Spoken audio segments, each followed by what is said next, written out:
মেহেরপুরের গাংনী উপজেলার সাতিয়ান গ্রামে মাঠে সার ছিটাতে গিয়ে সেন্টু নামে এক কৃষকের মৃত্যু হয়েছে। সেন্টু সাতিয়ান পাকারপাড়ার মৃত হিসাবউদ্দিনের ছেলে।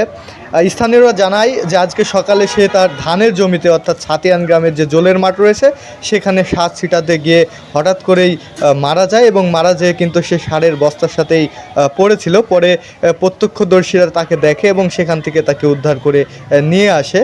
পরে স্থানীয় চিকিৎসক তাকে মৃত ঘোষণা করেন।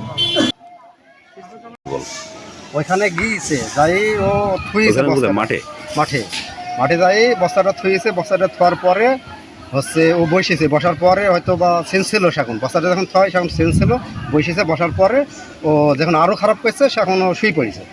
শুয়ে যখন পড়েছে গামছাটা মাথার তলে আছে দিয়ে তারপরে অনেকক্ষণ পরে বাসার গেছে। বাসার যাই হচ্ছে দেখছে যে শুয়ে আছে, দিয়ে ও ডাইকিছে। ডাকার পরে শুনছে না, তখন আবার দৌড়তে যাই। ওই দিক গিয়েছে, মানুষ আছে, সে মানুষকে ডাকতে গেছে।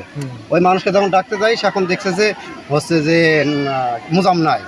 সেখন আবার ফোন দিছে মুজামকে, ফোন দিয়ে সামনে করে বসে আছে। ফোন দিয়ে সামনে বসে আছে। আমরা যাই দেখছি যে সামনে নিয়ে বসি।